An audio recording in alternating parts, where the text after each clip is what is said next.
Some remedies don't need commercials. They don't make noise. They just wait quietly on your shelf. And sometimes, two of them belong together. Before prescriptions, before procedures, healing was passed down, not printed. A bottle of oil in a cupboard, a scoop of powder in a tin, wrapped in cloth, warmed by hands, and whispered about, not advertised. Castor oil, baking soda, two things that never asked to be famous because they already had trust. They seem too humble to matter now, but together, they touch the body in ways modern methods often rush past. Not through force, but through remembering. This isn't magic, it's memory. And today we return to what your body may still remember, even if the world told you to forget. 1. Inflamed prostate and nighttime. Urination. There's a kind of tired that coffee can't fix, a kind that builds over weeks, months, from nights that never truly finish. You fall asleep, only to wake again and again, with a bladder that won't rest, and a body that can't release. By the third time, it's not just your sleep that's broken. It's your trust in your own rhythm. You start planning around it. Drinking less water, sleeping closer to the bathroom, resigning to the idea that this is just how it is now. But it doesn't have to be. Relief doesn't always come in capsules. Sometimes it comes in warmth, in oil, in silence. Castor oil contains racinoleic acid, a natural anti-inflammatory that travels through the skin, reaching the lymphatic system without asking your liver to filter it first. It moves slowly, but deeply. Fold a soft flannel or cotton cloth. Soak it in warm castor oil. Place it over your lower abdomen, just above the pubic bone. Cover with a towel. Lay down. Breathe. Do this 3 to 4 nights per week. Let the warmth speak where pills could not. Because sometimes the prostate doesn't need to be fixed, just listened to. You're safe. You're not under pressure. You can rest again. Healing doesn't need to be swallowed. It just needs to be trusted from the outside in. 2. Hair loss and thinning. Hair loss isn't loud. It doesn't break your body. It breaks your rhythm, quietly. It starts with the drain, then the brush, then the mirror. When you start adjusting the lighting, the angle, the part, it's not about vanity. It's about the parts of you that once stood unshaken and now feel like they've faded without permission. Some days, it feels cosmetic. Other days, it feels like loss. But here's what most people don't realize. Hair doesn't always fall out because it's dead. Sometimes it just stops hearing the call to grow. And when blood flow slows, when buildup suffocates follicles, when inflammation whispers quietly from the scalp, hair steps back.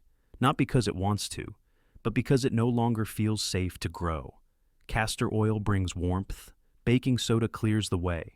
Together, they don't promise youth. They remind the roots that they still belong. Here's how to begin. Warm 1 teaspoon of castor oil. Mix with a pinch of baking soda until it forms a gentle paste. Massage into your scalp slowly. Focus on temples, crown, and the base.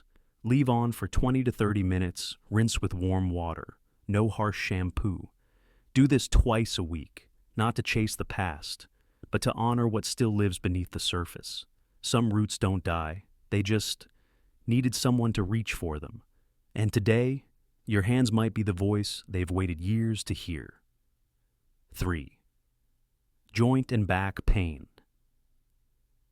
Some pain doesn't scream. It doesn't spike like lightning. It hums, quietly, persistently, in the back, the knees, the hands that once held more without thought. You wake, and there it is. Not unbearable, but always there. You sit longer, move slower, not out of choice, but because your body has started negotiating with itself. If we don't move now, maybe it won't flare. But stillness isn't peace. It's a pause without breath. And over time, it dims you. Here's where castor oil comes in, not as force, but as invitation.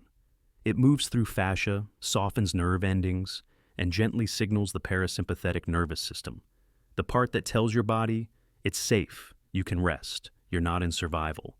Fold a soft cloth, soak it in warm castor oil, Place over the aching joint or lower back. Cover with a towel. Add a warm compress if desired. Lie still for 30 to 40 minutes. You may not feel a miracle, but you might feel something deeper, a shift from bracing to releasing. Because healing isn't always about erasing pain. Sometimes it's about offering comfort back to the places you've tightened for too long. Let the oil hold what your muscles no longer can, and breathe. 4. Digestive slowness and bloating. You've changed your diet, drank more water, even tried adding fiber, and still, there's a quiet heaviness that stays. Not pain exactly, just stuckness. Your belly doesn't feel like it's blocked. It feels paused. Meals sit longer than they should.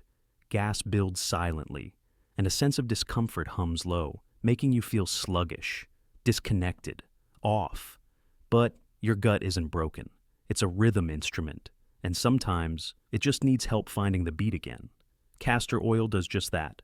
When massaged gently over the abdomen, it penetrates deep layers, stimulates peristalsis, the wave-like motion your intestines use to move food and waste. It doesn't force the process. It invites it, like tapping a drum lightly until the whole band remembers how to play.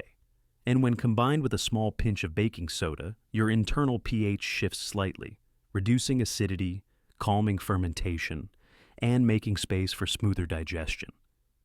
Each night before bed, massage warm castor oil around your navel in slow, clockwise circles for 5 to 10 minutes. Wrap your belly with a warm cloth if desired. In the morning, if your doctor approves, drink warm water with a tiny pinch of baking soda. No forcing, no pushing, just a whisper to your gut. You're allowed to move again, in your own rhythm, with no rush. 5. Cold hands and feet. You sip warm tea, wrap yourself in layers, slide on thick socks, and yet your hands stay cool, your toes colder than the room. This isn't about temperature, and it's not just about age. It's memory. The body knows how to warm itself, but sometimes it forgets how to finish the loop. Circulation is rhythm, a conversation between heart and skin, between blood vessels and the breath. But over time, with stress, with stillness, with survival mode living, that rhythm softens, slows, and warmth no longer reaches the edges.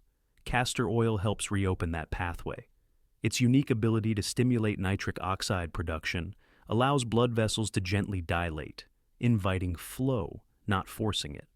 And when paired with a simple foot soak in baking soda, vessels soften, tension unwinds, and warmth begins to return. Not from outside in, but from center out. Try this before bed.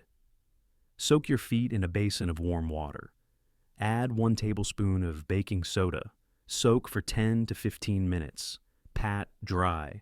Massage castor oil into your soles, heels, and ankles. Slip on warm socks and lie down. No need to chase heat. Just remind your body it still knows the way. Because your hands, your feet, still remember what warmth once felt like. They're just waiting for you to invite it back. Have you ever felt like healing shouldn't be this loud? Maybe your body isn't broken. Maybe it just misses the things that worked before everything became complicated. This isn't about going backward. It's about going softer.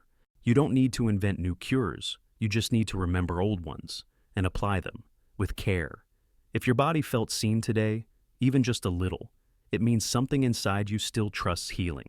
Comment remembered if one of these uses felt familiar, like your body already knew. Share this with someone who's still searching for relief, in aisles filled with noise. And next, the 3 forgotten foods that quietly repair inflammation over 60. Because sometimes the answer isn't new, it's quiet and waiting.